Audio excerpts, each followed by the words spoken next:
It's 7:30. I'd like to welcome you all to the City of Beaver Dam Common Council meeting. I'd like to call this meeting to order. We'll start with the roll call. Bierman, Here. Fournette, Here. Burnett, Marie, Fisher. No Fisher, he was online there. Flaherty, Here. Gansky, Here. Hiley, here. Keel, Here. Olson, Perkins, Here. Wild, here. Yutz, Here. Sapp. Here. And let the record show that Alders Olson, Furry, and Fisher have spoken to me in advance for their absence. Okay. Next up, we will say the Pledge of Allegiance, followed by a moment of silent deliberation. I pledge allegiance to the United States of America and to the republic for which it stands, one nation, under God, indivisible, with liberty and justice for all.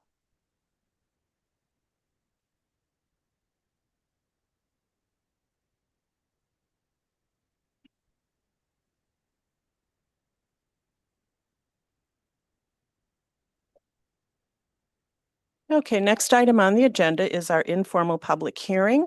We're going to start our informal public hearing with a presentation by Wayland Academy. And Jeff, you want to help him turn the mic on? Or do you see the button there, Stacy? Okay, you're good. Okay, it's on. Okay, we're good. I'm Crystal Barron. I'm the Director of Marketing at Wayland Academy, and we're here tonight to share about our upcoming Culture Convention on February 28th. I have with me members of the Student Unity and Community Committee, and I'm going to let them introduce themselves and tell you maybe a little bit about what their favorite part of Culture Convention is. I'm Ella Kicker. I am the logistics chair of Culture Convention, and my favorite part is probably the historical facts that you get to learn about all the different countries that are a part of Culture Convention. I'm Keely, and I'm the chair of communications, and I would say that my favorite part about Culture Convention is watching all of the different cultural dances. I'm Katie, and I'm the vice chair, and my favorite part of the cultural convention is flag ceremony at the end of the cultural convention. I'm Yurim. I am the marketing chair, and my favorite part is all the foods you get to try from different cultures. Yeah, my name is Fabiana. I'm from Costa Rica, and I'm the main chair from Culture Convention. My favorite part of Culture Convention is all the experience that one gets to be able to share from all the different countries and share together a thing in a place as Wayland. And this year, Wayland has 33 students from all around the world, and we're going to be sharing 31 different countries on this event. So we'll leave this behind, but just to show you around, these are some of the countries that are going to be participating this year. And the event is going to go from 1 p.m. to 3:30, and we'll have dance presentations or performances and presentations starting at 2. We're going to have foods from all around the world, and it's going to be a very nice experience for everyone to be able to have a gasp from what Wayland is and this beautiful experience that we have. There's going to be a small link on the bottom that is going to be able to show more information about it. And thanks a lot for the time to be able to hear it, and we invite everyone cordially to this beautiful event. I hope that you all can join us. It's a free event. It's open to the public, so you're all invited as well. And bring your families. Enjoy some education about different cultures and performances and great food. Yeah, and if you did not have an opportunity to go last year, I attended last year, and it was amazing. The kids do just a fabulous job, and there's just so many things going on. It's really exciting. So I would encourage all of you, if possible, to attend. We'll just leave the posters here underneath and feel free to take them. Thank you so much for having us. We're gonna. Yeah. Thank you. Wonderful. Thank you.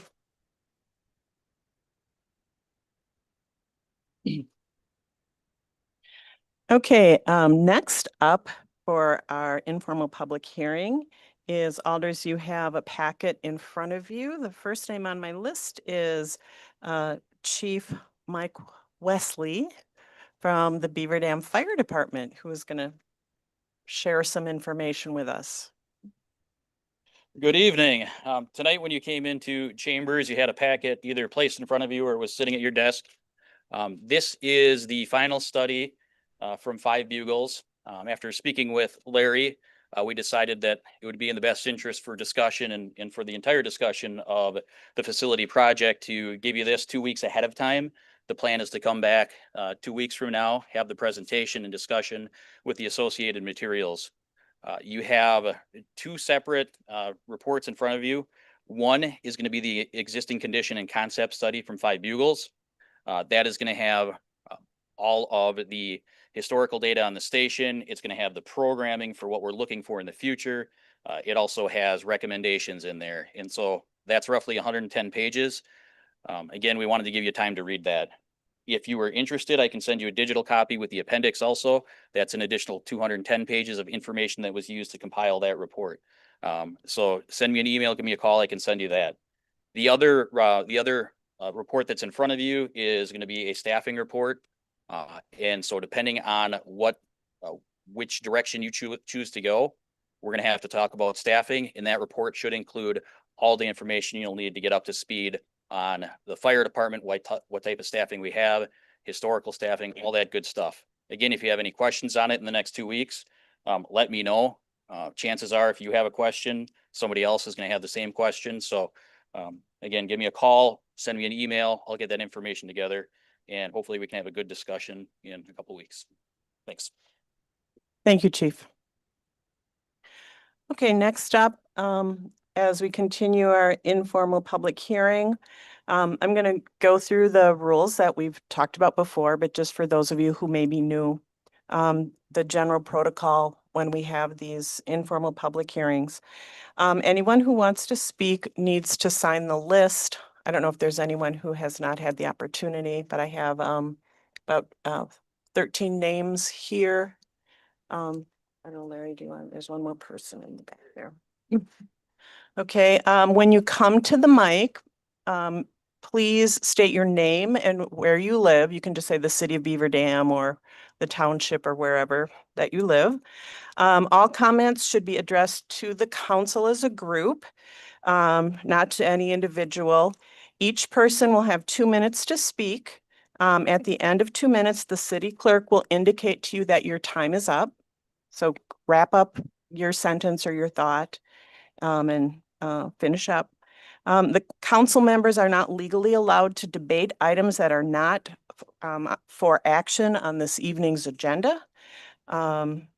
So this evening's presentation about a potential data center is informational only, so we will not be having any council debate or discussion this evening on that. Please refrain from using profanity, name calling, or personal attacks in your remarks.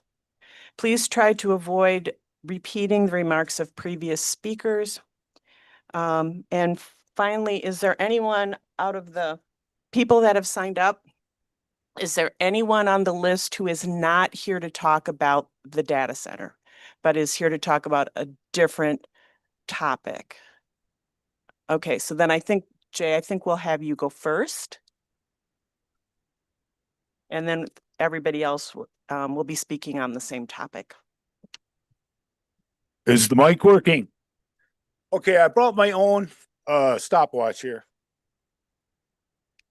Okay, my name is Jay Haft, and I'm here to talk about the community. Everybody here in this community, we're all citizens and stuff. Some of them maybe not live here, but they work for the community. The city council members, the city administration, the mayor, everybody here, you work for the citizens of the community. They're the ones that pay you, okay?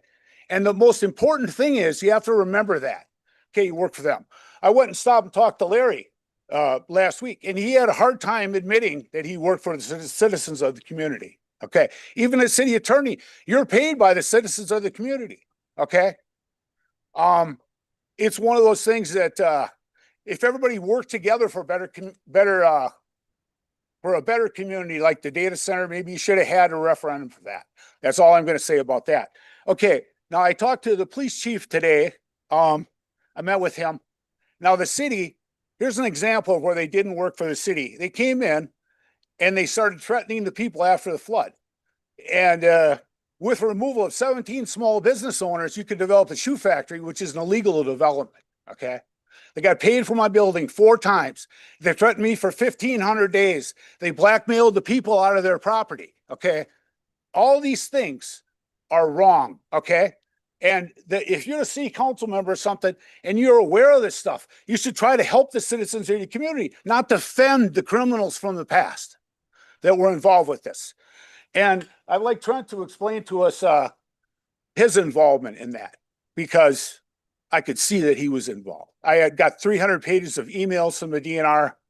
The dam operation, it's unbelievable story. But we need to get justice for the people in the community.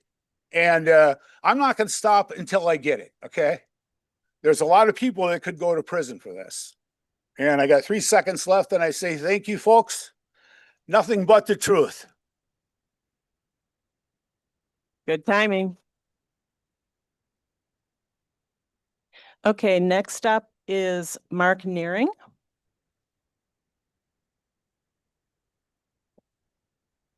I live in the city of Beaver Dam. I just talk about the data center, the upcoming one you're gonna maybe consider. I'm sorry, can you speak just a little louder? I here talk about the other data center that you may be considering. I hope you don't, because I did a lot of research. If you look at all these other states that are having problems with them, they're stopping them, they're putting moratoriums on them, all kinds of rules. We have one now. I figure that's enough. And I was hoping you would use that land out there for something different than a place that would only employ 15 people. And I sat in your positions before. I was been an alderman here many, many years ago, and you have a rough decision to make, but I hope you listen to the people and make the right one. Thank you. Thank you. Next up is Karen Tomko.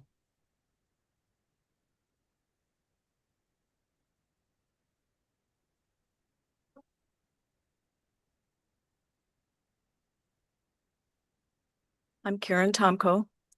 I brought notes because I don't like speaking in front of people. So I have property here in Beaver Dam.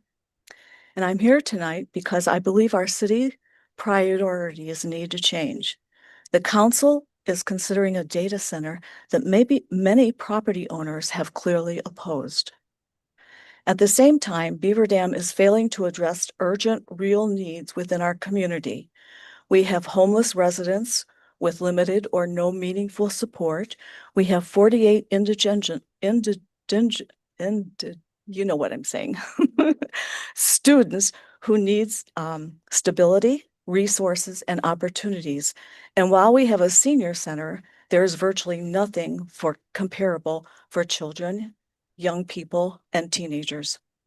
This is not just an oversight, it's a choice. Choosing larger development projects over people sends a message about whose voices matter and whose needs are expendable. Strong communities are built by investing in people first. Youth programs, safe spaces, mental health support, housing assistance, and educational resources are not luxuries. They are preventative investments that reduce crime, improve academic outcomes, and create long-term economic stability. Tonight, I am asking the council to take specific action. Pause further advancement of the proposal data center. Hold public listening sessions with property owners and residents. 3, establish a task force funding plan focus on homelessness, youth services, and student support. 4, commit city resources to programs that directly serve our most valuable residents. Beaver Dam can do better. Development should not come at the expense of community well-being. I urge you to choose compassion, transparency, and responsibility to start helping people who already live in our city.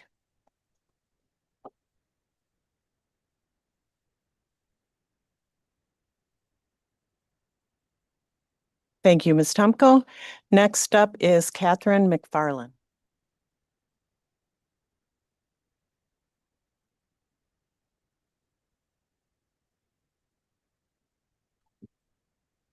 Hello, I'm Catherine McFarland.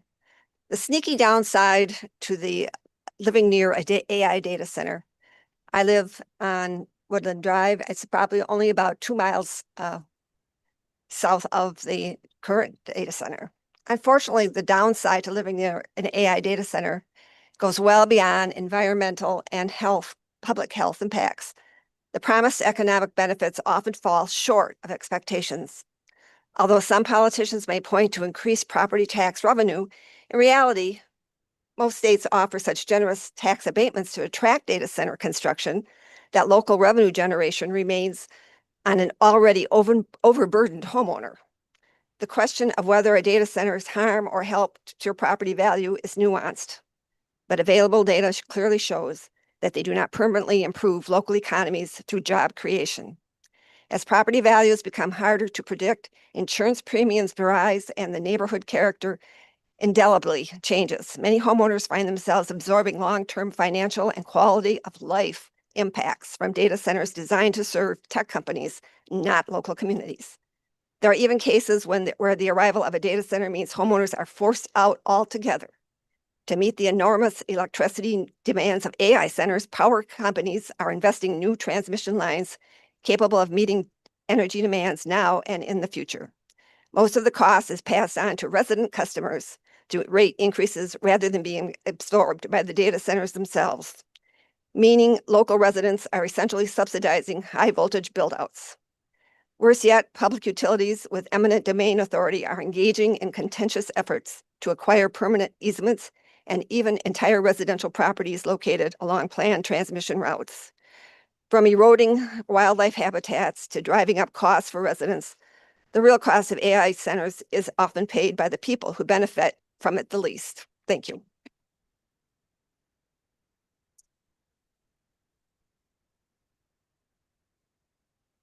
Thank you. Next up is Nicholas Pizarro, I believe. Pisano, sorry. Thank you for this time to speak. All across Wisconsin, residents do not want data centers being built in their cities. Unfortunately, we currently have one being built, and it's not a good idea to have another one. If it was my way, the one that's currently built would be ceased to be being built. Every data center considered and being built brings up many concerns. First, what is the impact on wildlife? Data centers are a new thing. We don't know the long-term impacts that they will have. We already know that they use a bunch of water. Less water in the lake means less water for fishes and marine wildlife in the lake. I see kids in the summer riding around with their bikes, and I see them fishing with their fishing rods hanging. Agreeing to the data center would give kids less things to do and shovel up the lake. Second, water usage. It is estimated that the water consumption of a data center would use 5,500 gallons of water per day. This is an estimate. We know that companies can and will take advantage of its surrounding area. Who's to say they won't use more? Which leads to my final point. Why is there so much secrecy around surrounding data centers? If there's nothing wrong with them, data centers are refusing to share any information on them, water usage, electricity usage, and impact on everyday life. Why is the city signing NDAs? NDAs only mean that vital information is being held from the people. My guess is that this information being held from us would only further solidify that data centers are bad for the cities and bring nothing of value to the respective cities they belong to. It is predicted that the AI bubble will pop in the next coming years, and we, the residents, are going to be the ones left to pay the bill on these data centers. Thank you for your time.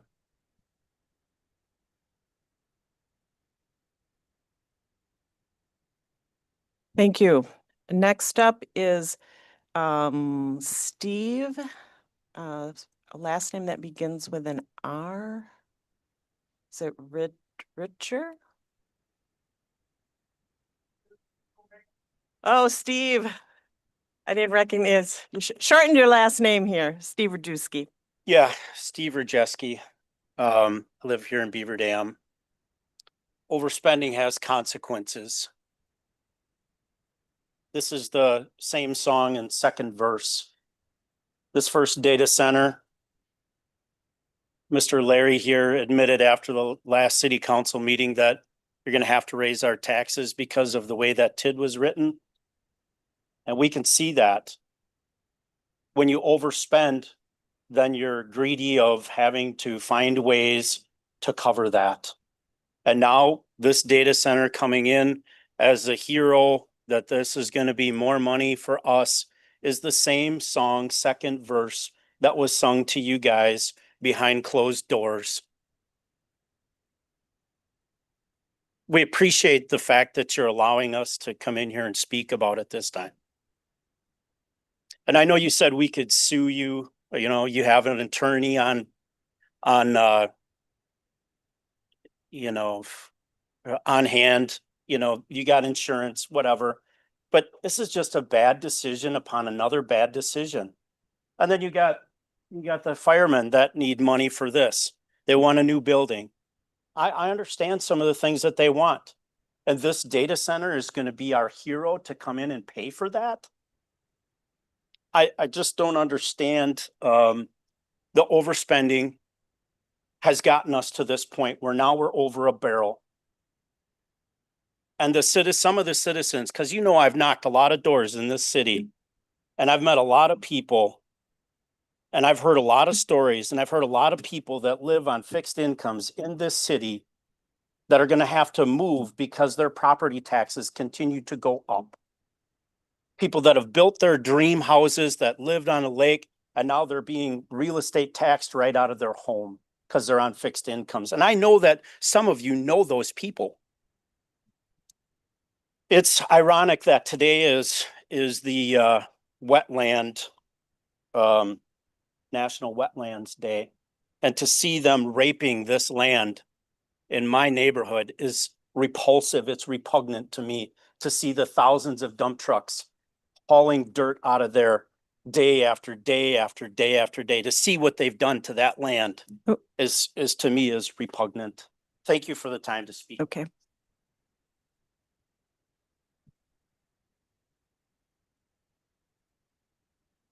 Okay, next up is Stephanie Wiedenheft.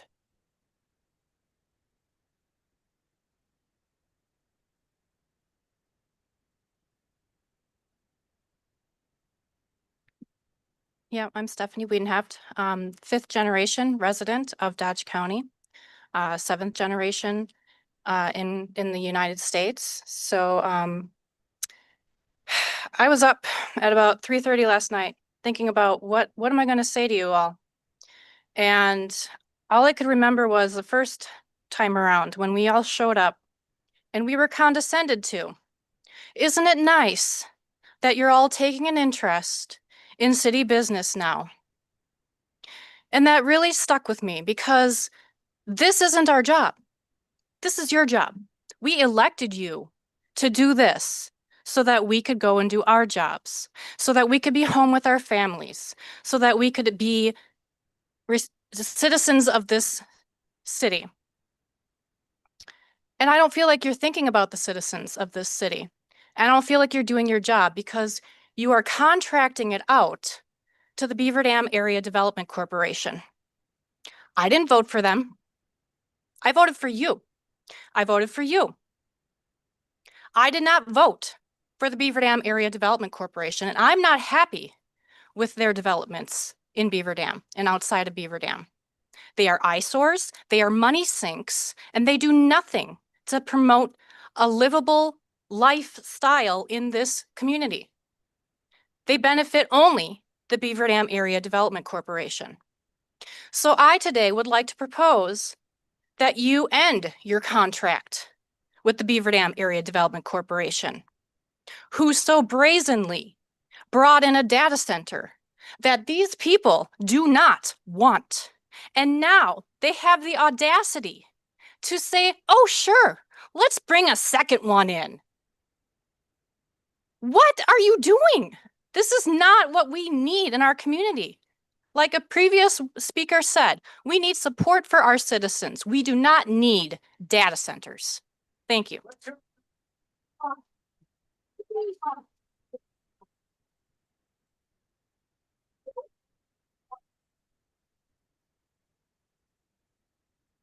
Next up is, I believe it's Melody Wiedenheft.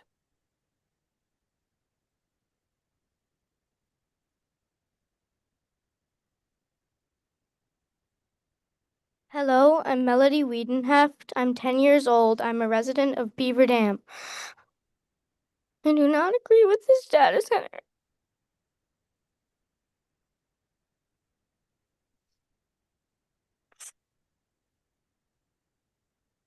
This was her idea to speak, so I'm going to give her a chance to say what she wanted to say. No? Do you want me to say what she said? She came tonight because she wanted to make sure that people understood how upsetting this is to her, that this is her future, and that she's really concerned about the environmental damages and impacts, the possible health impacts that she's going to suffer. She already has allergies and asthma issues, and she's really worried about the animals. Do you want to say anything else? And this is really hard for her. This is really scary for her, and this was really important to her that she do this because she wants you all to see how this is affecting people in our town. It's not just the parents, it's the children who know that this is their future that you're impacting. Anything else? The birds. She's really upset about the flyway, and that the birds coming from Beaver Dam Lake going to the Horicon Marsh are going to be without the marsh that is there. We understand that there will be a holding pond, but what we have seen time and time again with other data centers is that birds do not go near these data centers. They do not roost in the trees. They do not go in the ponds. So if you think that that duck pond is going to house anybody other than maybe the random mallard, you're fooling yourselves. You're done? Okay, what do you say? Thank you. Okay, thank you.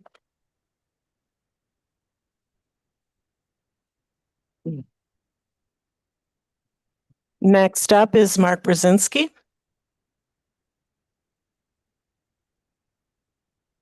Mark, yeah, that's you, Mark. I'm here, sorry. Mark Brzezinski, I live in town of Beaver Dam. I heard a lot of things, and I wanted to say to you guys, let's look at the numbers that I could find. Really hard to find because of the cloud of secrecy around these data centers. This is on the very low end. So there's not much on AI data centers, but what we do know, what I did find out, it's going to be 10 times the amount of what I'm going to talk about right now with the numbers. The power everyone's concerned about. They're going to use 1.3 gigawatt hours a month of power. Do you guys understand what 1.3 gigawatts is? It is 1.3 billion watts of power. That is enough to power 16,000 residential homes every month of power. The city of Beaver Dam has roughly 4,200 homes that I could find record of, private residence homes. That's 4 times as much. And this is on the low end of the data centers. The flyway that we just heard about was talking about the noise. This is a constant 24/7 hum. It's a resonant hum running around 100 decibels, which is about a chainsaw running at full speed. This is 24 hours a day, constant hum of a low frequency pitch noise that will run for up to 2 miles. And there's a barrier that birds will not go into because of that resonating hum. It messes with their sonar, their navigation, everything else with that. So it creates headaches in people, anxiety, sleep disorders, anyone near that data center. Let's look at future down the world. We don't need soldiers on the ground anymore. We can take out countries by ruining their data. We can take down banking systems by destroying their data. Medical records have been taken. It's pretty easy to target these data centers now. And that's all I got to say, because I want to say this. Government of the people, by the people, for the people, shall not perish from this earth. This is from President Abraham Lincoln's Gettysburg Address, delivered on November 19th, 1863, during the Civil War. We are now at a critical stage in our United States history once again, and it is becoming increasingly more clear that we are no longer a government of the people, by the people, for the people, but turning into a government of me and I, not listening to the people. Thank you, Mr. Brzezinski. I don't know if you heard the No, bell. I did not. Yeah. But please do your own research. Take the time, do the research. It took me a week to find little numbers. Do the research yourself. Make your own educated choice and decision. Thank you.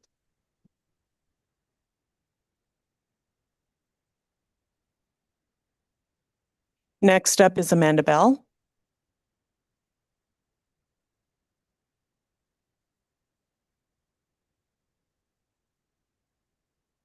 Hello, my name is Amanda Bell. I am running for the U.S. House of Representatives in the 6th District, which includes the city of Beaver Dam and much of Dodge County. First off, I'd like to implore the City Council to listen to your constituents. They voted you in to be their representatives. Please do that for them. Secondly, I'm coming as a water resources scientist of 25 years with our federal government. I worked for the USGS for 25 years. I've studied EPA Superfund sites when corporations promised they're fine, nothing to see here, we don't have any pollution. And here we are, the American taxpayer having to clean up corporations that have created toxic environments in our natural resources. I've sampled the water. I've studied it. I've done the literal research. And I've seen time and time again, corporations lying to the people that they're supposedly helping. We know the amount of water that they've told us. They haven't told us what chemicals they're planning on putting in the water. They haven't told us their plans for cleaning up the water. I was told once by one of the engineers at Vantage that there's a third party going to come and clean up the water before they pump it back into the water systems. And I said, okay, but who's testing the water to make sure that there aren't PFAS, that there aren't toxins, that there aren't chemicals that are harming our fish and people that are drinking the water? They said, well, they would test it. If that's not the fox guarding the hen house. I'm not going to trust the fox to tell me that the hens are fine, but not let me look in the hen house. So again, I implore you, please listen to your citizens. Listen to the people that voted you in, because that's who really matters here. Protect our natural resources and take care of the people.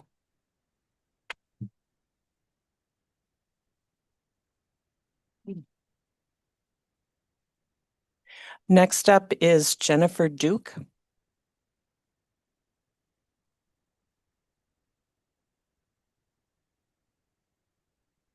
Good evening. My name is Jennifer Duke. My husband and I are owners here in Beaver Dam, right on the lake, and we absolutely love this city and our beautiful town. Thank you for this opportunity to speak. And I was sitting back there thinking I might pass because I don't want to be repetitive to what so many amazing speakers have said tonight.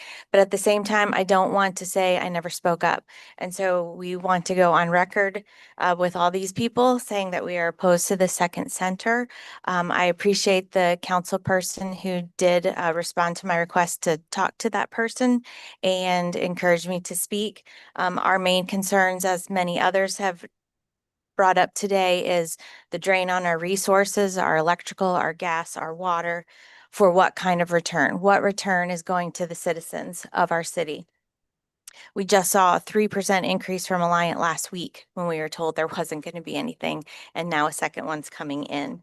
And then we just voted on a referendum for our school district, and it passed with overwhelming majority because the people in this town care about our town and our future and our kids.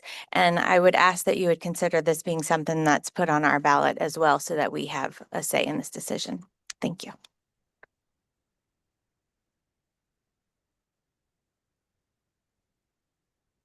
Next up is Dawn, I believe Chakowski.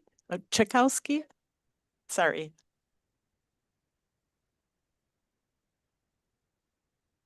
Hi, I've never done this before, so forgive me. I'll probably stutter through it.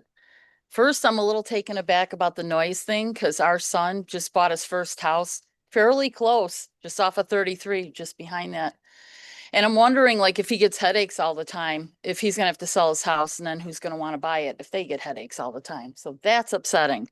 But I'll go back to my main point. I understand our mayor and council have many experts they have consulted in order to want to bring these data centers here, and I don't agree with either of them. But I also understand that many Wisconsin cities and towns with their own experts have fought and successfully rejected them. Why would that be? If they're such a good thing, how come people are fighting and rejecting them? Why aren't they fighting to get them? Something's wrong. So my question is, mayor and council, what happens if we get these data centers and you are wrong? You're wrong. What will then be the recourse for our citizens? What are they going to do? Especially that first one that nobody knew about. What if the water becomes polluted? What if the electricity bills raise, maybe double? What happens if our property values go down due to these data centers? Oh, and if our water becomes polluted, who's going to pay for the cleanup? Does anybody have any ideas for this in case you're wrong? Because my family's invested only 27 years here and we've loved every minute of it until right now. And I'm really upset about this. And I think both of them are a terrible idea. Thanks for letting me speak.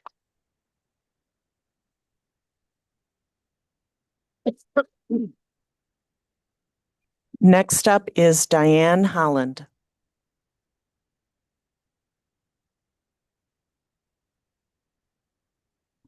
Hi, good evening. I'm Diane Holland. Just as a refresher, I live in Fox Lake, less than 2 miles straight shot from the data center that is now going up. Every night I get to see that beautiful city light from the data center. Not what we moved from Chicago to see. We moved from Chicago because we wanted to get out of the city, out of the pollution, out of all that nasty environmental stuff. I could echo and agree with everything that has been said thus far tonight. The young lady who spoke up broke my heart because that's where my heart is for our future. My husband has suffered for 17 years with Parkinson's disease, and it is linked to many things, but also these data centers, the generators and the fumes and things that come from them. And I would not wish that on any child. And Parkinson's is a growing problem. It used to be a man's problem. Now it's women, and they're seeing it younger and younger and younger. And I would not wish that, or any of the diseases. We're seeing so many more diseases come. Why? Could it be because we're jumping into things like data centers without really, really knowing what is going to happen from them? What's the impact? We know the environmental impacts. Come on, we can't ignore that. You guys are smart. You're not, you're not unintelligent people. You're very smart. And I'm hoping that tonight that this is really just a proposal for the second data center, that it's just not, smoke and screen.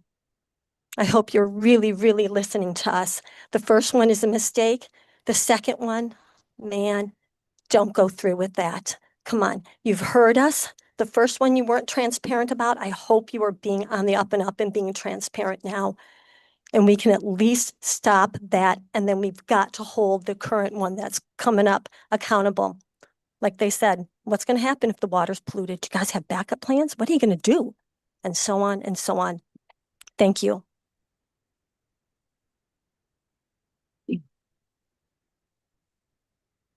And finally, our last speaker is Barb Schrader.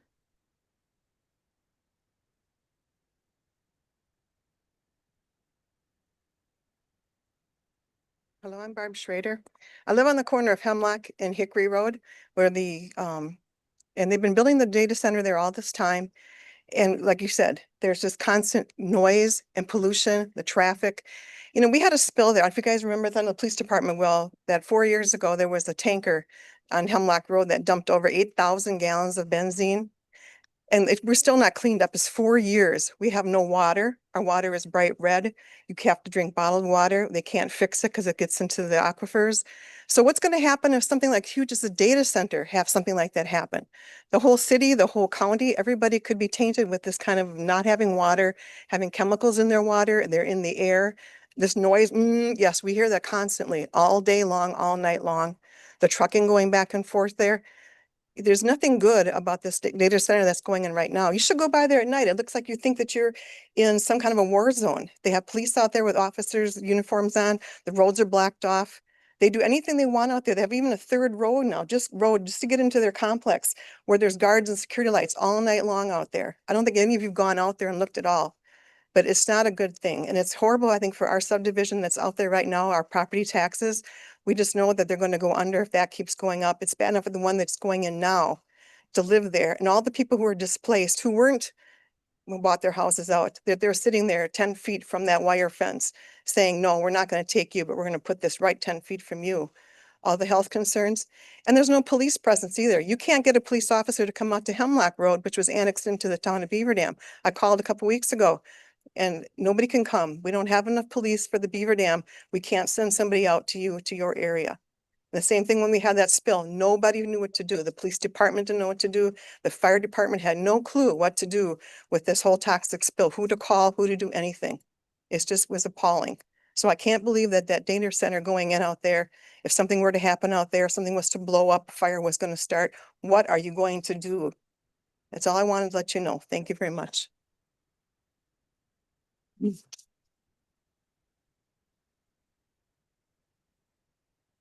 Okay, that closes the informal public hearing portion of our meeting. I would encourage those of you that have questions or concerns about the proposed data center project, and again, at this point is just a proposal, to contact your alderperson, contact the mayor. Our email links are listed on our city website. We are also, will be in the process because we still have a lot of information and questions about this new project that are still being generated. And as we get answers to some of these questions, we will be posting them on our city website and produce an information sheet, similar as we did with the last project. So hopefully we will get so again, if you have questions, please feel free to use those resources. So for now, we're going to move on to the next item, which is announcements. Council members, do any of you have any announcements that you would like to share with the group? Okay, because the only announcement I have is if you missed Cabin Fever Fest last Saturday, you missed a really good time. Lots of people out having lots and lots of fun all across town. So any other announcements? Okay. Next item, disposition of the minutes of the Common Council meeting of January 5th. Those meetings were included in your packet. Can I get a motion? Alder Hiley? I'll make a motion to pass minutes as presented. And a second. Thank you, Alder Burnett. Questions, comments? All those in favor of approval of the minutes of the last Common Council meeting, so signify by saying aye. Aye. Any opposed? The minutes are passed. Next up is our city administrator's report. Yes, I have three things to update the council on. Number one, I'm still working on the dog bite ordinance. We're amending that at the administrative committee. I'm working on a new policy manual. There should be about 10 to 15 policies that really we should have.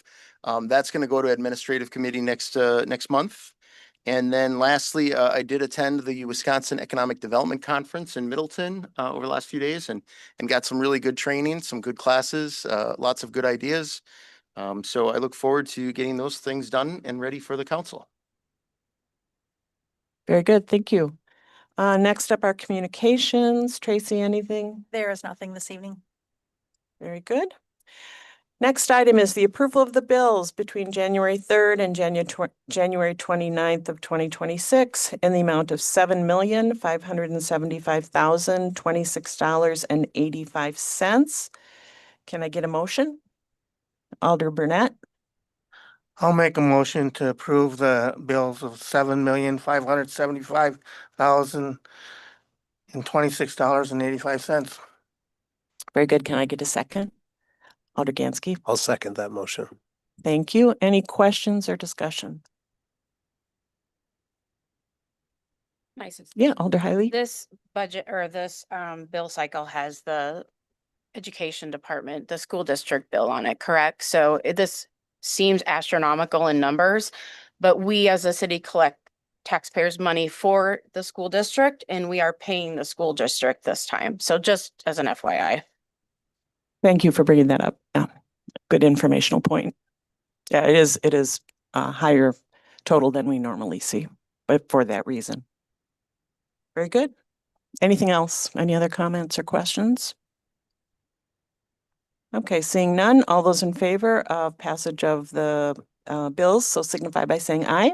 Aye. Any opposed? Okay, it passes.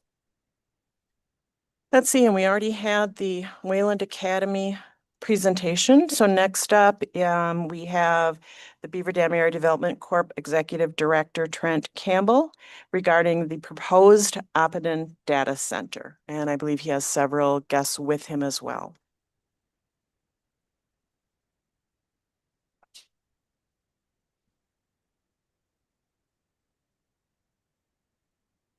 Good evening.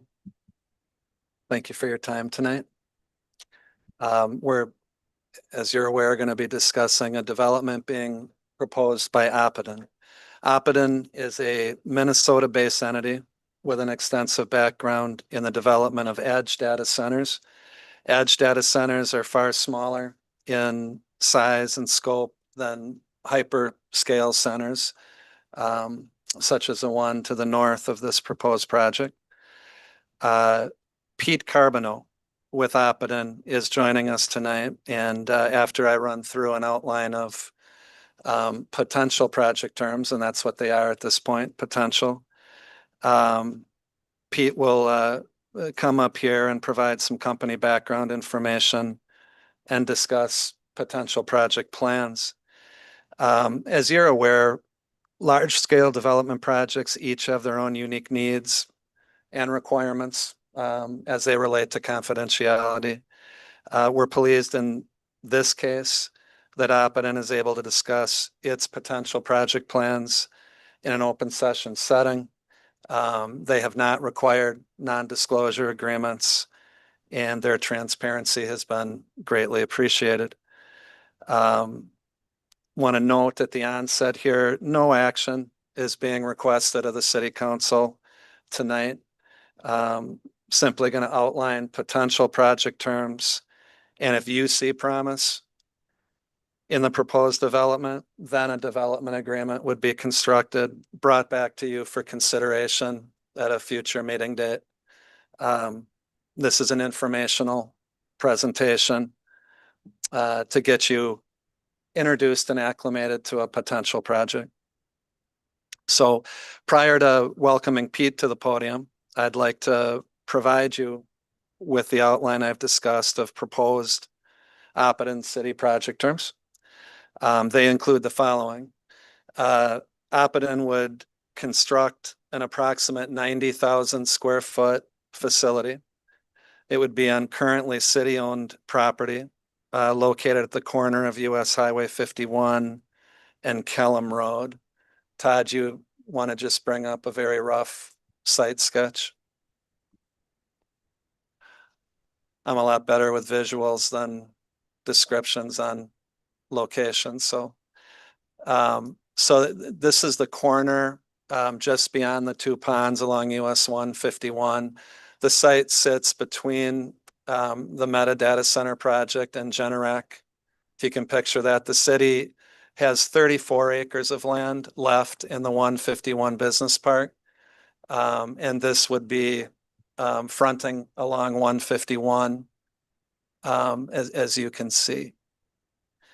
The proposed lot size is approximately 13.21 acres. Any final site size would be determined in part by stormwater management planning. The city does have an existing stormwater pond along Hemlock Road, and it was designed to take, significant amounts of development storm. But all of that would need to be engineered, planned.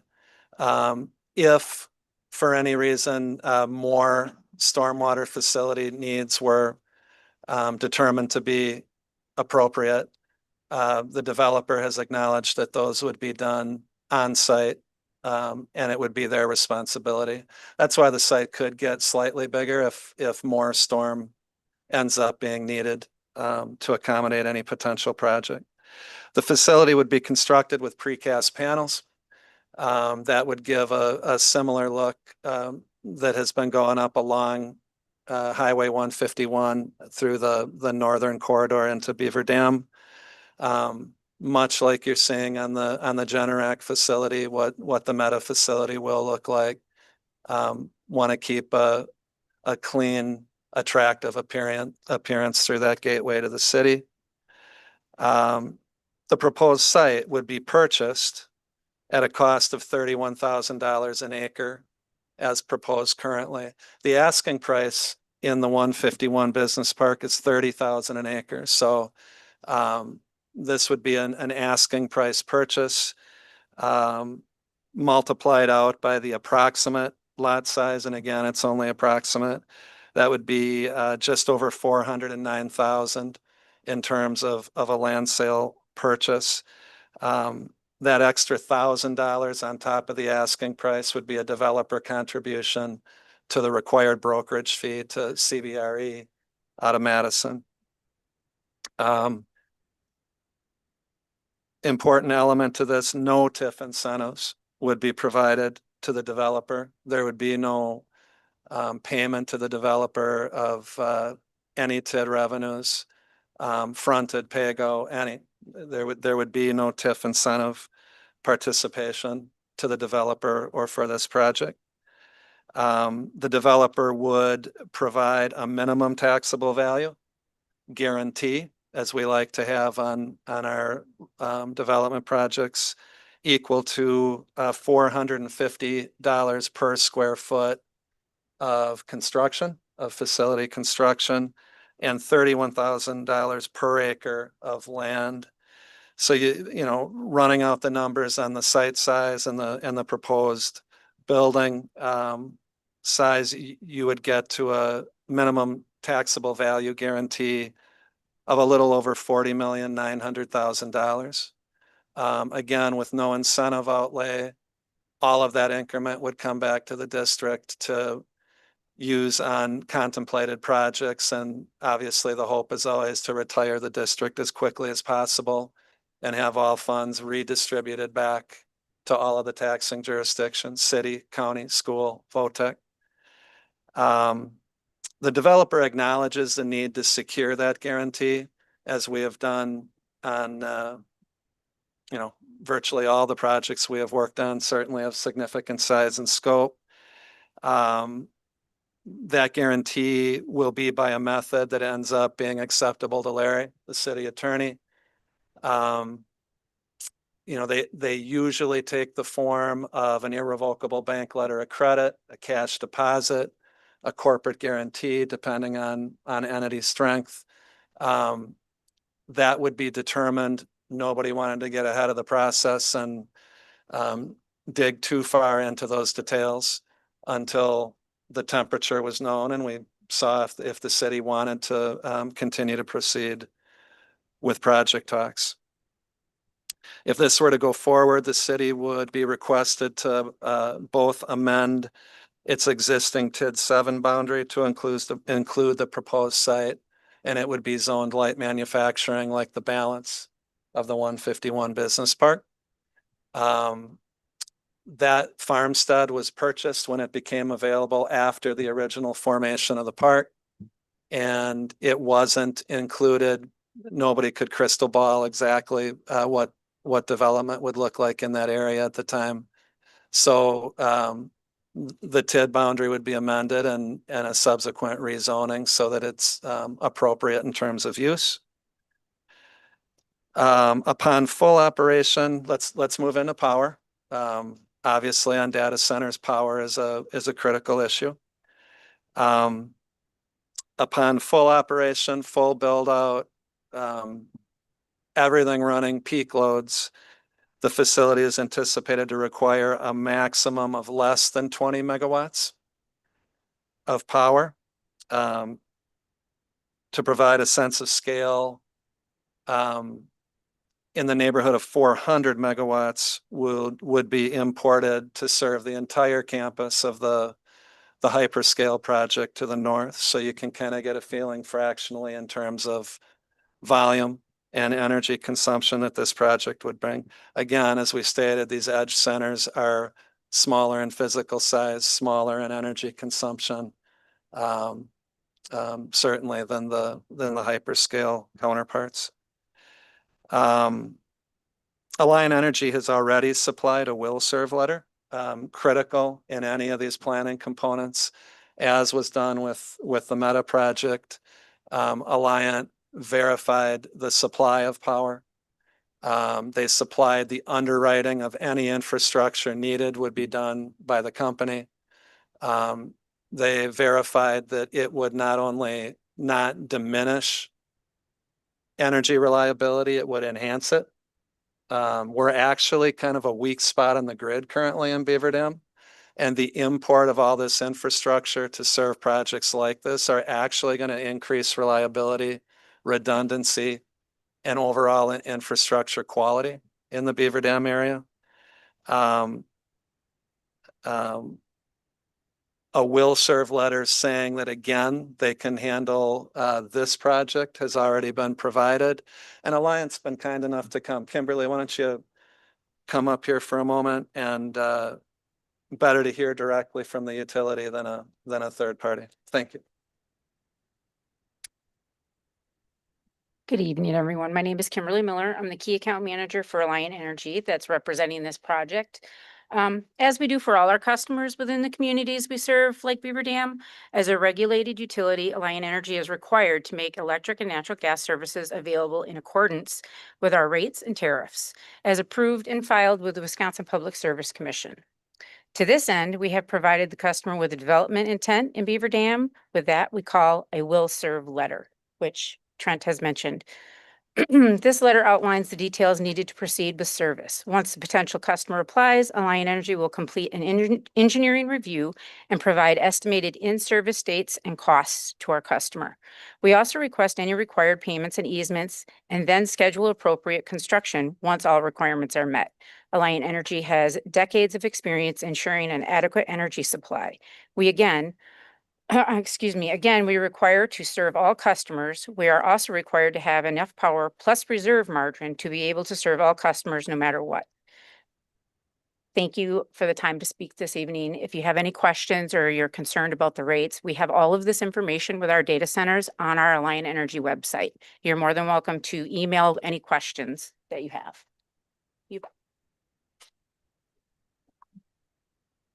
Alliant has also made it known that in a project of this size and in this particular project that existing tariffs would dictate rate. There wouldn't be these individual rate cases that are commonplace and necessary for the huge users. So it isn't a public service commission and layered process. So they fit into the normal tariff rate structure.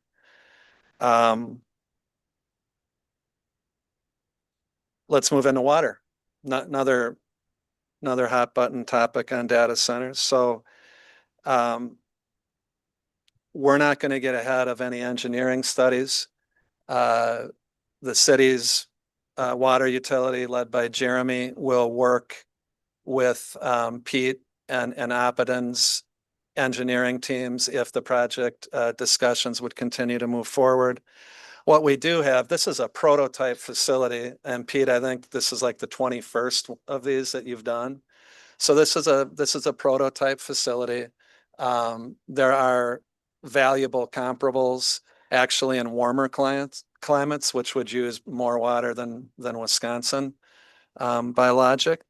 So, I mean, we do have numbers, but we're not going to rely on comps. It would still be a design and engineering exercise, quantitate the water, not only the average daily flows, but peak flows, fire flows, matching the peaks. Jeremy, as you would attest to other peaks from projects to make sure that the overall system can handle this without concern. So all of those activities would be part and parcel and contingencies in any agreement. Any of the water use at the end of the day would need to meet the satisfaction of Jeremy and the utility. I think we can say, based on a prototype, in terms of anticipated annual average daily water consumption, again, comp facility, warmer climate, that total is approximately 5,920 gallons, okay, daily. That gets hard to, again, in terms of scale, to, you know, kind of calibrate in mind. A typical full-service restaurant is estimated to use approximately 6,000 gallons of water a day, okay? So it's, you know, when you start getting into these industrial loads, they would be many, many, many multiples more than that on a daily basis. That water level is very, very encouraging, but study would be done, peak flows, fire flows, all of the elements we've already discussed would be quantitated and make sure that our utility would be comfortable prior to moving forward. Stormwater. Let's address stormwater up Todd's alley here.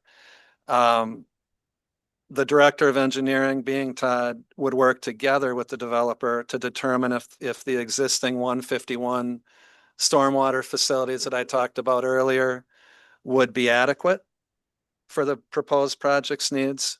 And again, if additional stormwater facilities based on calculations worked through by the developer's engineers, Todd, your consulting engineer, MSA, if it was determined that there were additional needed facilities, the developer has acknowledged that those would be an on-site activity and the responsibility and cost of the developer.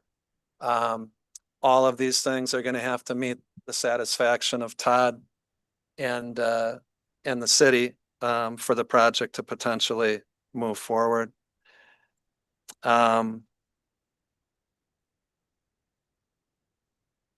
The city would be requested to provide 2 points of access.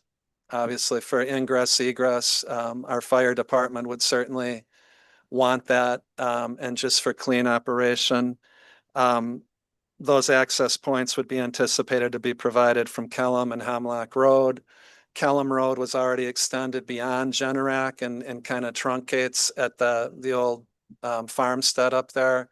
That road could be finished off. All the utilities are already underground and across Hemlock. So that would certainly likely be part of a project to serve this. Another nice thing that would dovetail with this project, so the city's long had planned access improvements to that 151 park. We have pinch points. We have all of the traffic gathering in Kellum Road and pinching up to Highway B, right, to that one full diamond.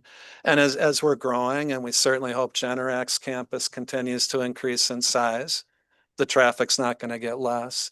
So from the park's inception, there have been multiple potential strategies to get another access point to relieve that traffic flow and congestion. I think engineering has indicated that a Hemlock Road improvement would best serve the area. And again, that potentially could dovetail into this project as design work is moved forward. One way or another, project or no project, the 151 park's going to need another transportation access heading westerly and alleviating some of that existing pressure.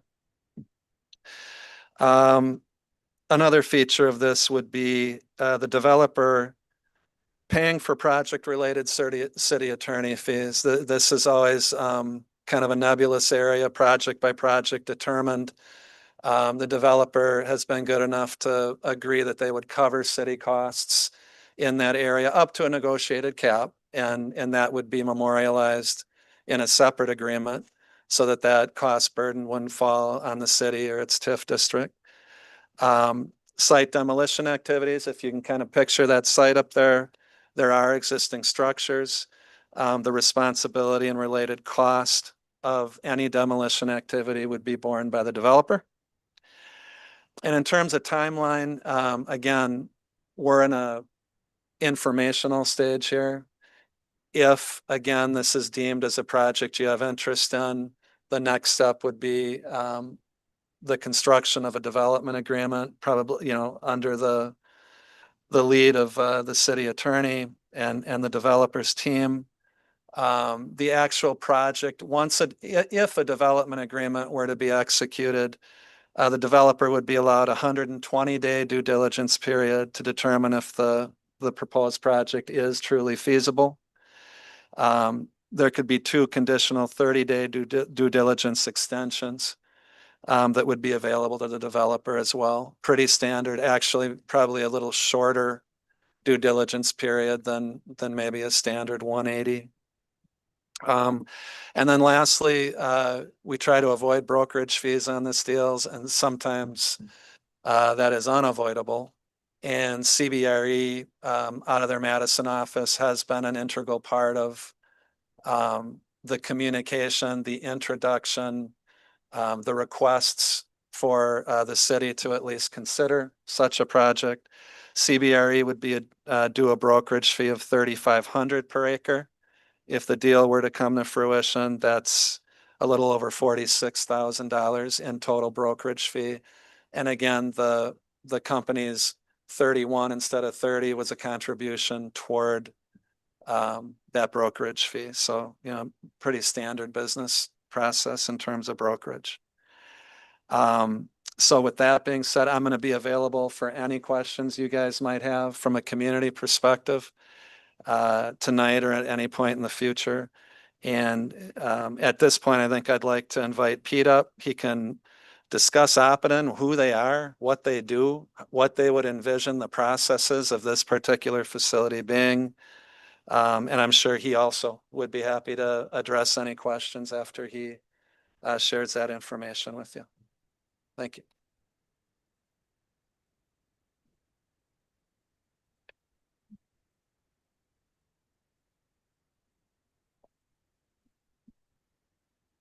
Good evening. My name is Pete Carbonell, and I'm here representing Oppidan Investment Company on behalf of the project.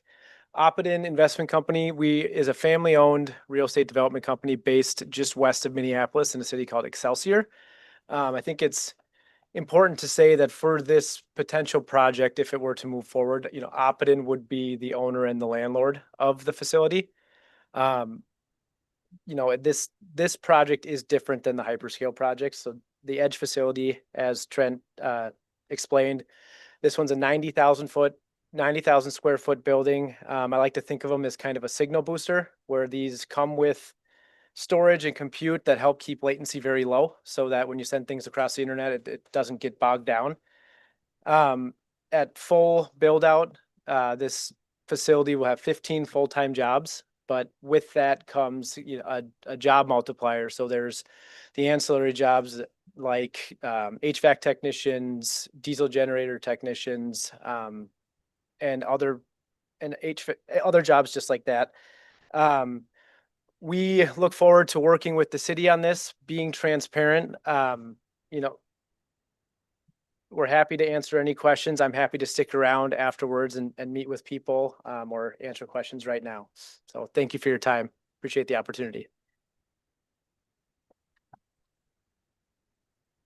Okay, council members, this is an opportunity for you if you have questions for any of our speakers. At this point, I realize you maybe are still in the consideration phase. You're still thinking, but is there any council members have questions that they would like to? Yeah, President Yads. I don't know if I heard it or not, but Is this gonna be a closed loop system?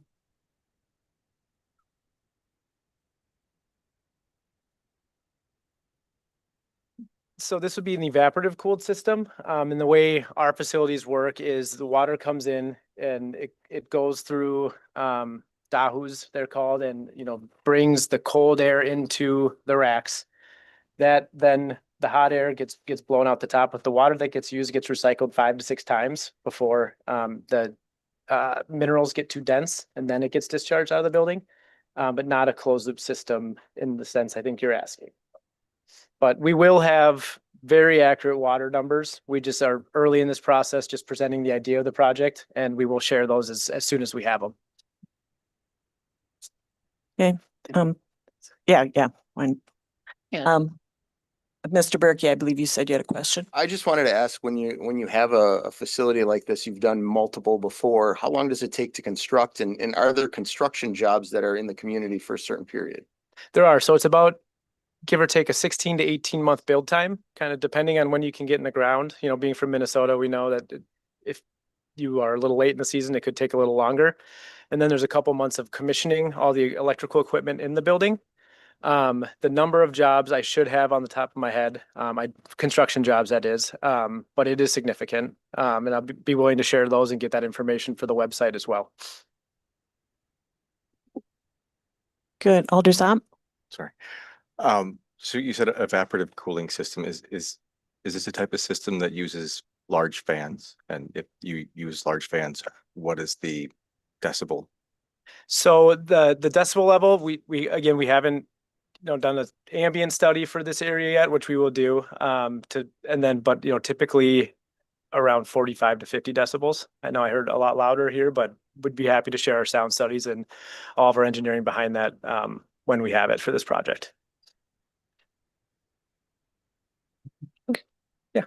All right. I don't think I mentioned this. I apologize if I did and I'm being redundant. Another contingency on this deal would be a satisfactory site tour of a fully operational existing facility of Oppidan's in a neighboring state. We had the opportunity to do this with Meta in a neighboring state, and it gave us a sense upon our visit. There were no detectable sounds, there were no detectable emissions, and we were able to understand the environment and what we were potentially looking at. That was so helpful because you hear information coming from every possible angle on these things. So that live knowledge is critical, and we would certainly make that visit so that we were comfortable with everything from sound to any other element environmentally that we might witness. Okay? Trent? Yes.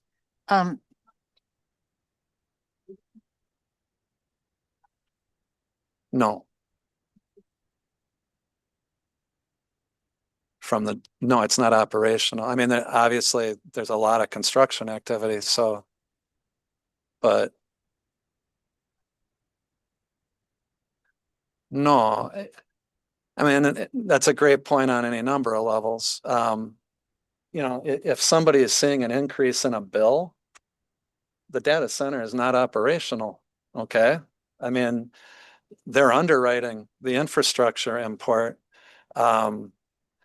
So it's yeah, one thing that has been talked about repeatedly, and I've probably had 40 or 50 individual conversations, and I welcome another 40 or 50. I have been available. I will be available. Let's just schedule something if anybody wants to talk. Happy to share information. If power rates go up, we're in an inflationary period. The project hasn't even kicked in yet. Okay. Nobody is saying that there can't be normal rate increases that people experience. It won't be because of the project. That's what Alliant has said over and over and over again. And they're the source. The same thing, frankly, would go with your water utility. Okay. It's been studied. Meta was studied exhaustively, right? I'm not saying that the city won't have water treatment needs or water plant needs or facility needs in the future. That stuff happens. But what can be said is that Meta won't cause an increase in your water rates But if you're opening a bill now and your bill went up 7 or 8%, there is no project dictating that, and it won't in the future. Good. Alders, any other questions or comments? Alder Bonnet? Yeah, I was gonna ask, and Zach mentioned it and Nancy mentioned it, but going back to some of the earlier comments on the noise and the hum. I mean, that's one of the things that obviously is a concern to everyone. And I guess, what is the definitive answer? Is there one on noise? And, going back to I wouldn't want to live next to something that hummed all the time. All right. Yeah. The question becomes, do we have any data projections for these, for this particular data center, but for others that will there be a noise or won't there? Well, I think number one, I think Pete just offered to give you quantitative numbers. That didn't mean anything to me. Yeah, okay. The second thing that I came up to, I guess, further discuss, we're gonna tour a fully operational peak load facility and observe sound or lack thereof, which is what we did, Bobby, myself, and another party with Meta. There's no better way to evidence and experience than being there. And so that will be part of the due diligence process. So when you did the tour with Meta, did you discern noise? I did not discern any noise. Bobby, how about you? We pulled up to this huge campus. It's over 3 times larger than ours will ever be. And the loudest thing we could hear was there was a guy who was mowing the lawn with a normal push lawnmower. That's what we heard. And then he shut off the mower and you heard the prairie wind because it's built out in this big Illinois prairie. That's what you heard. Thank you. Any decibel level also, I think, is designed so any sound from Meta will be pitched toward 151. And I'm sure Pete's team also is very cognizant of any neighboring properties. So again, get that quantitated, go experience it in real life. And then hopefully we would have those answers that you're looking for, Joe. Yeah, thanks. And again, I think Mr. Carbonneau said that they will have engineering sound studies, correct? For this particular location, when they are available, we'll be able to see those. So, which is good. Alder Gansky.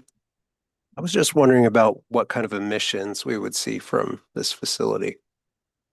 From this, not combining the two here. You wanna, okay, this one. Pete, that's up to you.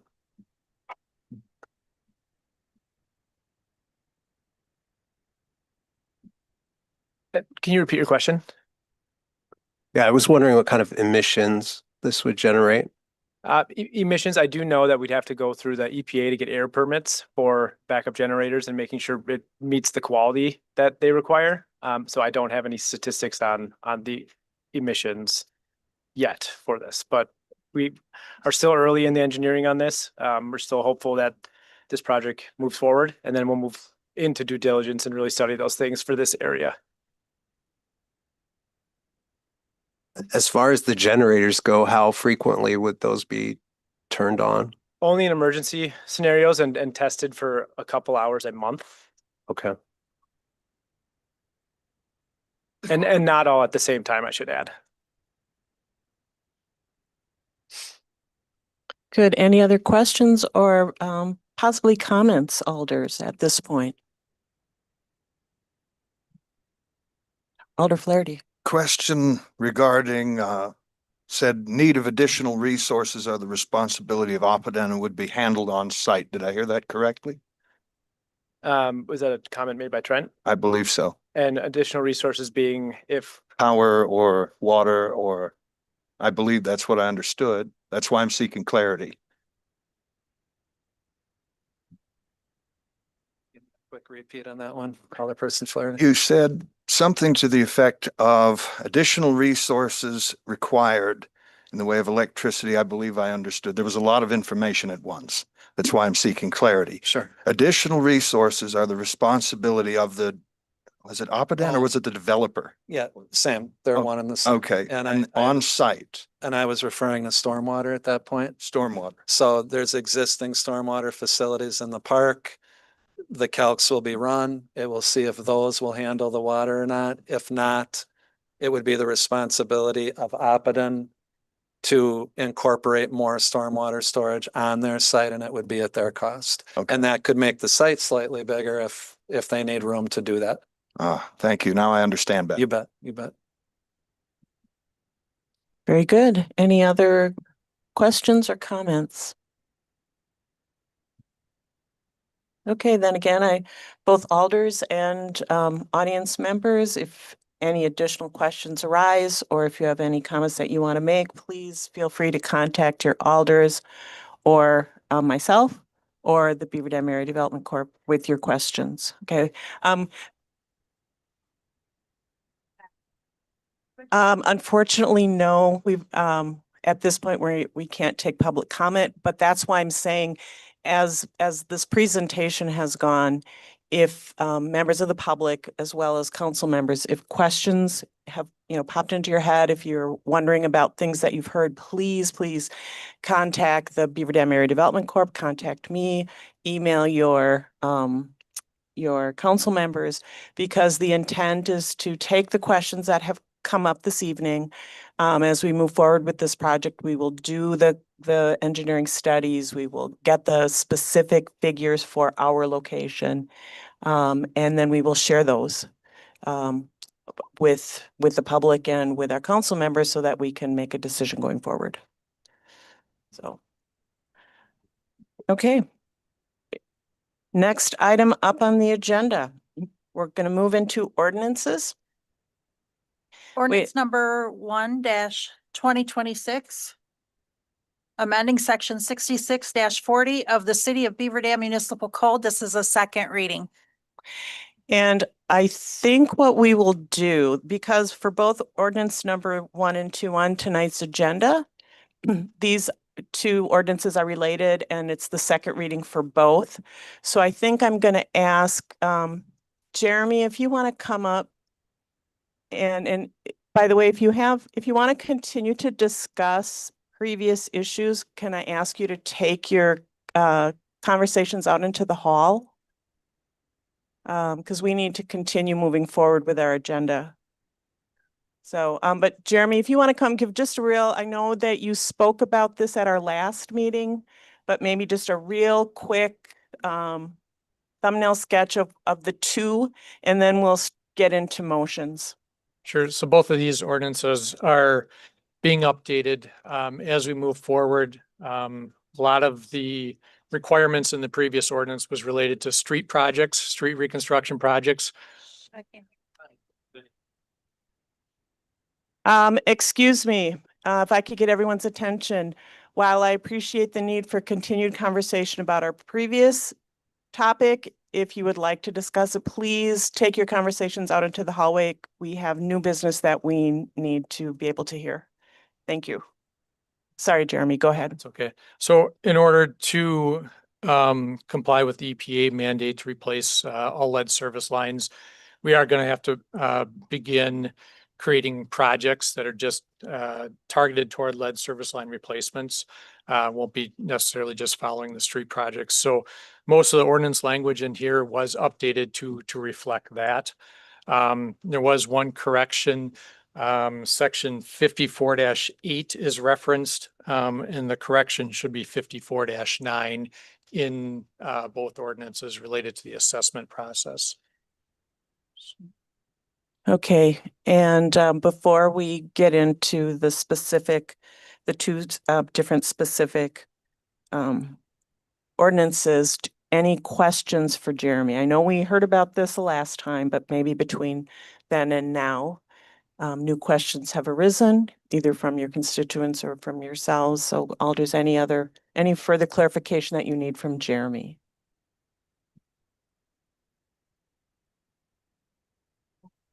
Okay. Yes, Larry. And if not, before we proceed with the actual motion, we don't have a motion yet, do we? No. Okay, good. There's two corrections that we want included in your motion, just typos that we missed on our side. In section, in the ordinance that affects section 6640. In section 6640 sub B, sub 3, sub A, sub 2, which is on page 36 of your packet. We need to change an 8 to a 9. So 54-8 should be 54-9. And the same change is required in the other ordinance. If you want to find that, it's on page 45 of your packet. So when you make a motion, you could include that technical change. I'd appreciate it. Jack, President Yads, we need to have one door open. Okay. And, okay. Okay, thank you. Okay, so Alders, did y'all catch the typos? Okay. Alders Opp? Mayor, may I make a motion to approve as amended by Attorney Konopacki? Ordinance 1? Yes, the motion would be to approve ordinance 1 as amended by Attorney Konopacki. Okay, and a second? I'll second it. Thank you, Alder Perkins. Okay, now we can discuss. Any discussion? Yes. Oh, that's right. You are very right. We didn't do it with the second time around. So before we discuss, I would like to open the public hearing for ordinance number 1-2026, amending section 66-40 of the City of Beaver Dam Municipal Code, as this is the second reading. So that public hearing is now open. If there is anyone either in person or online who would like to speak to this particular ordinance, now is your opportunity. So if you have comments you want to make about lead service lines in the City of Beaver Dam, this is the time to come forward. And finally, last call, if you are in the audience or online and would like to speak on ordinance 1-2026, now is the time.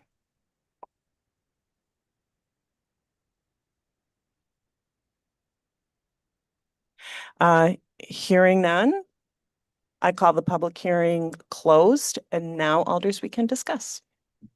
So any questions or discussion on ordinance 1? Okay, seeing none. Tracy, we're ready to call the roll. Bierman, Aye. Bonnet, Yes. Burnett, Aye. Flaherty, Aye. Gansky, Aye. Hiley, Aye. Keel, Aye. Perkins, Aye. Wild. Aye. Yads, Aye. Zop. Aye. So the motion carries. And related but separate, I'd like to open the public hearing for ordinance number 2-2026, amending section 66-41 of the City of Beaver Dam Municipal Code. If there's anyone either in attendance or online who would like to speak to the replacement of sanitary sewer lines by the City of Beaver Dam, now is the time to come forward. If there is anyone within the public who has comments about this ordinance, they need to speak now. And finally, last call for anyone who wants to speak on ordinance number 2-2026. Seeing none, I call the public hearing closed. And now, Alders, can I get a motion on ordinance number 2? I'll move that. And would that be a motion as amended? As amended, yes. Okay, and a second? I will second that motion. Thank you, Alder Wild. So any discussion about the amended ordinance number 2-2026? Yeah, Alder I just Bonnet. quickly want to say that in meeting with Jeremy and Todd, I mean, there's going to be a communication campaign of this to all of the homeowners. They're all going to get a letter. They're going to be explain their outcome. I mean, their alternatives in terms of payment and the process. So they're going to, the 1,175 people are going to get that. So, I mean, and it's common, and remember the payment of this is that there's a nominal interest charge for the money if they amortize it over 10 years. So just as an FYI. Good. Questions or comments? Alder Keel. Just a comment. I have a relative who has a home that's gonna need this work done.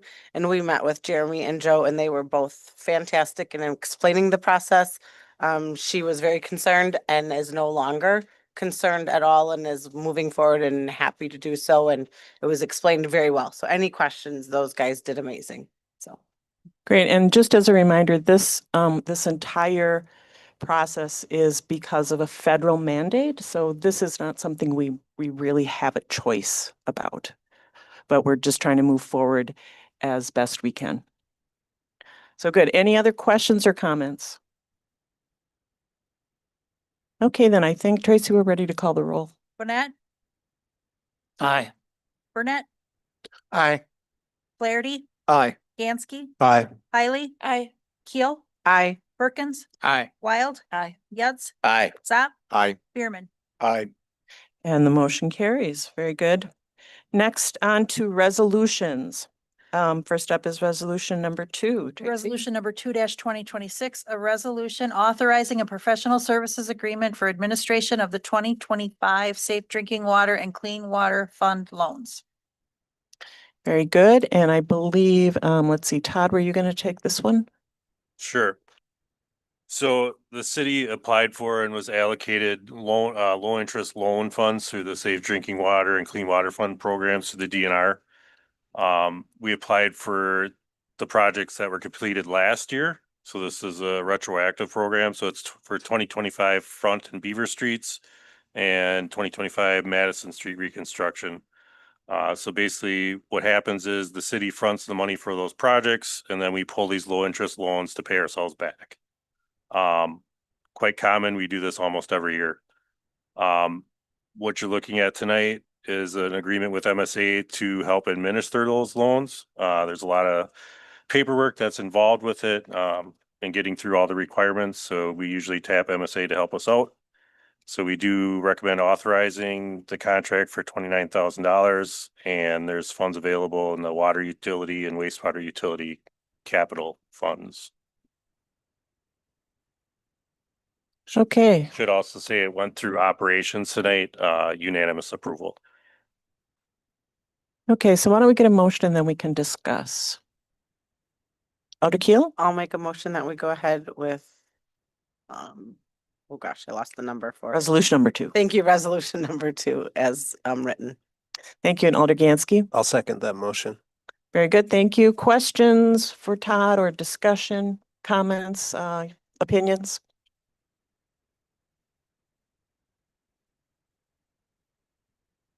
Okay, seeing none, I think we are ready to call the roll. Burnett, Aye. Flaherty, Aye. Gansky, Aye. Hiley. Aye. Keel, Aye. Perkins, Aye. Wild, Aye. Yutz, Aye. Zap, Aye. Bierman, Aye. Burnett. Aye. Very good. The motion carries. Next up, resolution number 3. Resolution number 3-2026, a resolution approving the American Ramp Company turnkey quote for Phase 1 skate park improvements. Let's see, maybe we want to start out with some information. I don't know, Joe, were you gonna talk about this one a little bit or?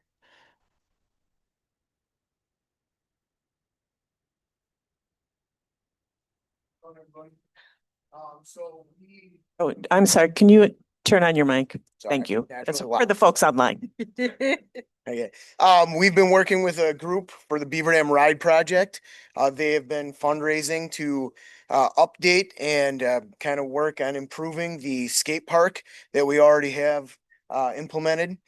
And the first phase that they have raised money for comes to roughly $35,000. They have $30,000 that they have raised up to this point. We have the designs all figured out. Their goal is to eventually get to $150,000, and that would be to complete the whole project. They are not quite to that point yet. However, they would like to get going with Phase 1. This is something, as I had said, they had raised about $30,000, and we'd be looking to take the other $5,000 from the Beaver Dam Park Fund, which is also fundraised money to cover this and get Phase 1 going. This is something that it's going to be ongoing as they're continuing to fundraise and get to this to finish this project. But the whole point of this is to get some equipment and implements and ramps up there that is gauged a little bit more towards beginner users. The stuff that is up there currently is still functional. However, it is a little bit more advanced. And so trying to promote it for kids and other individuals who are getting into this sport and activity. And so this is something that had already gone to the administrative committee and the operations committee. And so now we're bringing it forth to you guys. Okay, any questions for Joe before we discuss? Okay, thank you, Joe. Can I get a motion? Alder Perkins. I'll make a motion to approve resolution number 3. Very good. And Alder Hiley. I'll second that motion. Great. Any discussion? Comments, opinions? Could I note that I'm very sad that Alder, that Chris isn't here because he was a champion of this for a very long time. So if Alder Olson, I mean, it's worth mentioning that he's really been pushing for this. And I'm very happy the city has been able to deliver on this and get phase 1 through. So I'm sure when he hears this, he'll be smiling. So just props to Alder Olson. He's in Boise, Idaho right now. So, okay. If there aren't any other questions or comments, Alder Hiley. I'd like to make a comment as well. The people who are funding or working with this project have been working very hard as well in fundraising. I see their efforts every day. I follow them on Facebook as well. So as well as Olson helping push, I think that group needs attention too for what they're trying to do to take the park and I think there was hope that there would be more advanced people using the park, but we need to have something for the youth as well. So the less experience in the nicest way possible. So kudos to them as well. Yeah, I know the organization was selling hot dogs and other sandwiches at Cabin Fever Fest to raise money for this project. So they're continuing their efforts. So good. Any other comments? Okay, Tracy, we're ready to go. Flaherty, Aye. Gansky, Aye. Hiley. Aye. Keel. Aye. Perkins. Aye. Wild. Aye. Yuds. Aye. Zop. Aye. Bierman. Aye. Burnett. Aye. Burnett. Aye. Very good. The motion carries. Next up, resolution number 4. Resolution number 4-2026, a resolution awarding the contract for the West PRV Station SCADA integration project, something like that. Okay, all those acronyms. Okay, I get to use. Todd, thank you. So the project includes basically a fancy way of saying we want to connect it to our computer monitoring for the water utility so that we can remotely see what our new pressure reducing valve is doing. The new pressure reducing valve is installed on the 16-inch water main loop we're nearing completion on for the Meta project that goes around Hemlock and W and B. So we did open bids last week. We only got 1 bid back. However, it was significantly less than what we were estimating going in. We did check references on the contractor. Everything came back good. So we are recommending proceeding with J. Miller Electric for a bid total of $251,125. And the project funding is provided by Meta's development agreement. Okay, can I get a motion?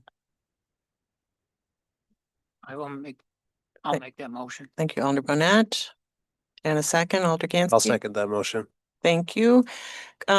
Discussion, I'm assuming, did this also go through operations this evening? Yes, this went through operations tonight. Again, unanimous approval. So Alders, any comments, any questions for those of you who are at admin? Do you have any additional questions or comments? Alder Hiley? The original thought process was the estimate coming in is what, 75,000 less. So Todd, we did ask like why just 1 bid, but that didn't seem to be an issue, correct? It's very specialized work, so we were having trouble getting bidders on it. We actually extended the bid time frame to try to get more, but obviously there was only one that wanted it, so.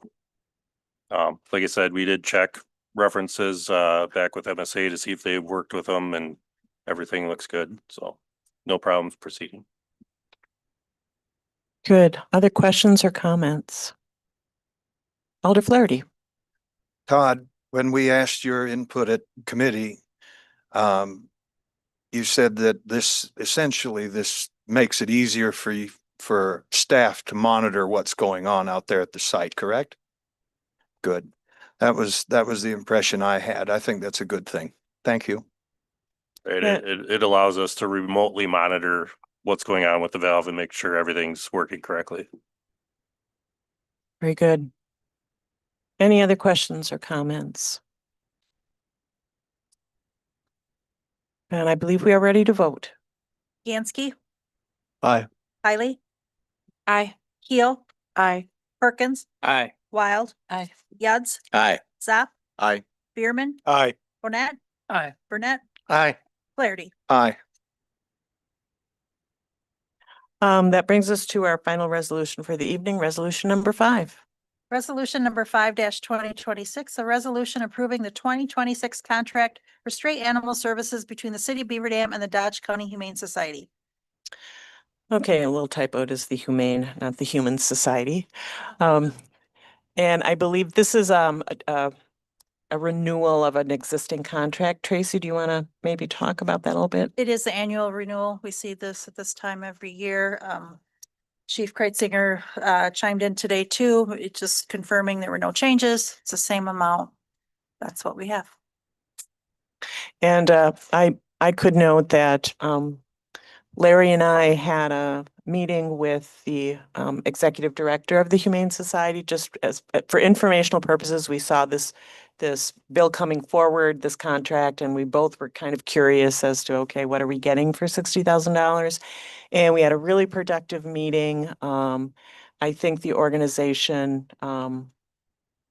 really does, I think they're very professional in their operations. I got the impression that they're working very hard to constantly improving their services.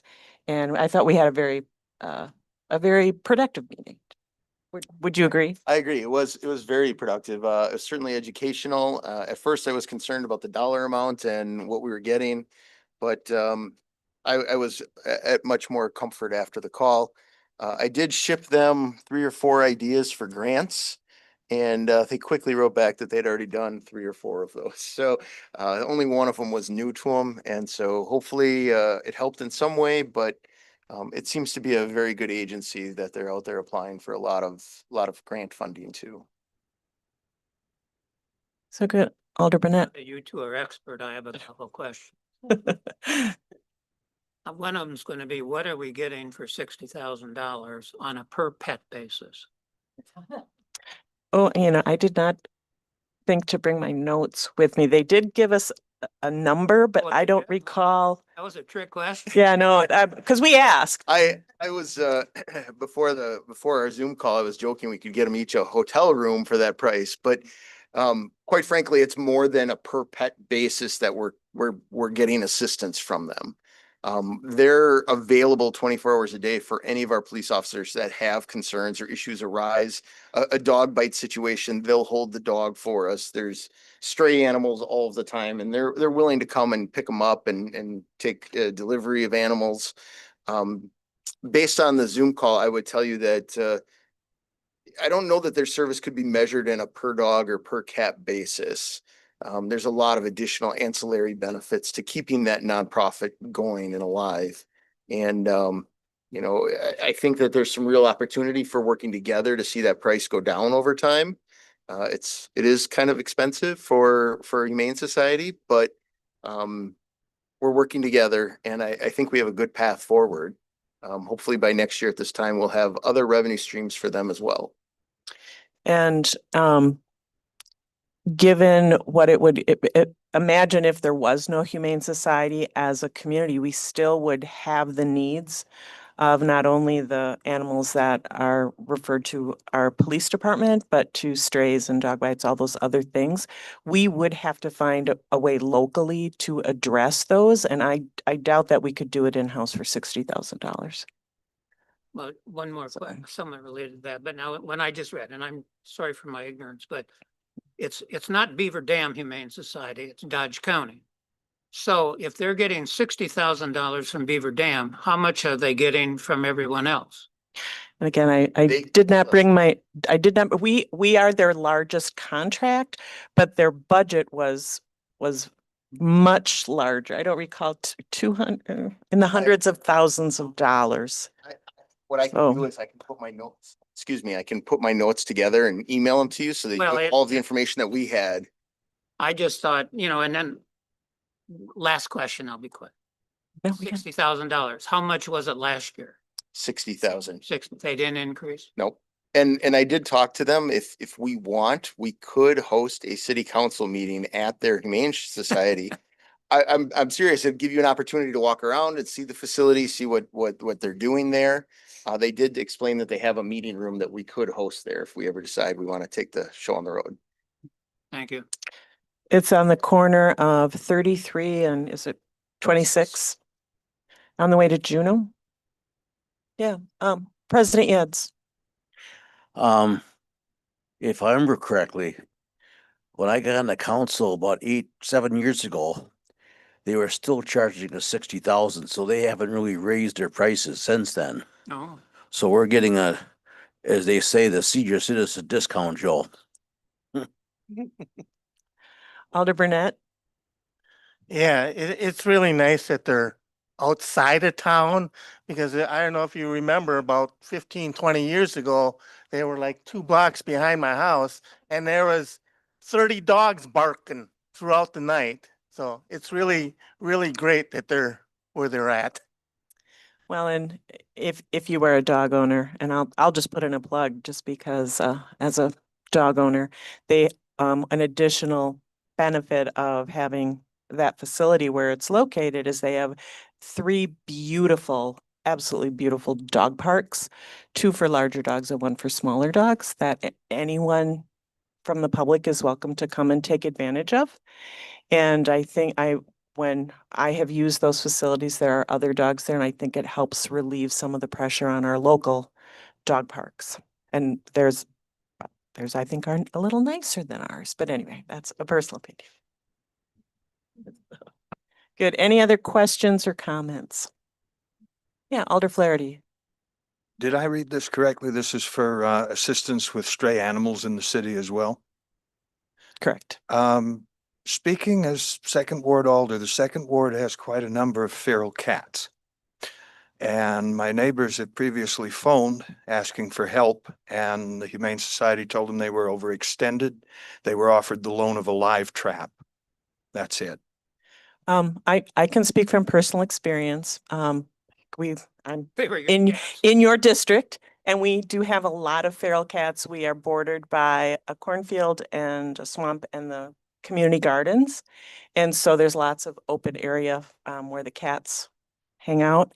And so my husband actually took it upon himself because we regularly have cats crossing our property and annoying our dogs.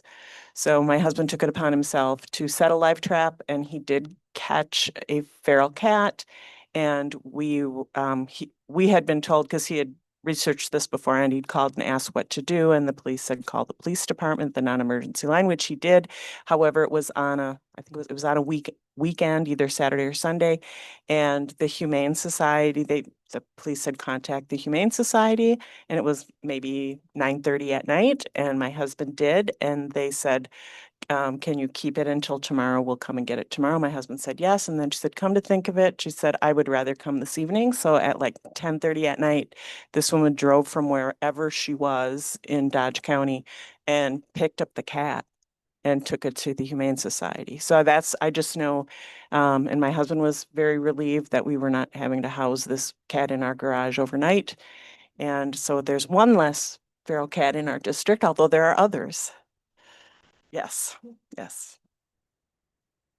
I would like to add I would like to add a comment to that. When during our phone call or our Zoom call, they did say they went through a state of upheaval at the Humane Society as a nonprofit organization. And they had recently changed their staff or their board. I'm wondering how long ago that occurrence happened, and maybe it's a little bit different today. It was last summer. Yeah, there was a litter of 6 cats in my neighborhood. You didn't have many birds, did you? Yeah. No, we lost a number of the songbirds. I'm happy to Kittens were follow up. hungry. I'm happy to follow up for you if you want me to have them give you a I call. just would like to know if someone calls from the neighborhood now, if they might be able to receive some help. Okay. Because bringing in a feral cat, they have 16 razor blades to come at you with. Yeah. It's not for the faint of heart or the untrained. So I just wanted to see what the situation was, and thank you for the updates. Very good. Other questions? Alder Hiley. My understanding of this contract isn't stating that they're open to the public. It's they're made available to our police department. That's how I read the contract, correct? Correct. That's the city's mechanism for dealing with stray animals. Correct. So this isn't a resident of the city of Beaver Dam calling the Humane Society saying, well, we have a contract, we paid $60,000, the city paid for this. It's our contract with our public official, like our police officers. Correct. So that's if you were a private citizen who had it, for whatever reason, you could no longer keep your pet and you wanted to surrender it to the Humane Society, then there is a fee that you would incur as an individual for surrendering your pet. But this is for dogs and cats that are picked up within the city limits. And then what do we do with them? We take them to the Humane Society. The other thing I like to mention is there are communities within Dodge County that don't service with Dodge County Humane Society. And I don't know if many of you remember what happened, but so they are a great resources. And I think $60,000 is, if that's the price we pay for 8 years, then if that's the price we pay for a year, then I'd rather see animals live than perish. Alder Flaherty? I would like to clarify, my remarks are not against the Humane Society. Yeah. No, it was a question. You had a question. Nor did I think that. Good. Any other questions or comments? Okay. Mayor, we need a motion in a second. Okay. Oh, sorry. We are ready for a motion. More than ready. Can I get a motion? Alder Hiley. I'll make a motion to accept. as Thank you. presented. Resolution number 5-2026 and a second. I'll second. Thank you, Alder Keel. And we've had discussion. Any further discussion? Okay, then we are ready to vote. Hiley, Aye. Keel, Aye. Perkins, Aye. Wild, Aye. Yuds, Aye. Zop, Aye. Bierman, Aye. Bonnet, Aye. Burnett, Aye. Flaherty, Aye. Gansky. Aye. And the motion carries. Can I get a motion to adjourn? Anyone? Alder Burnett. Motion to adjourn. And a second? I second. Thank you very much. And we are adjourned.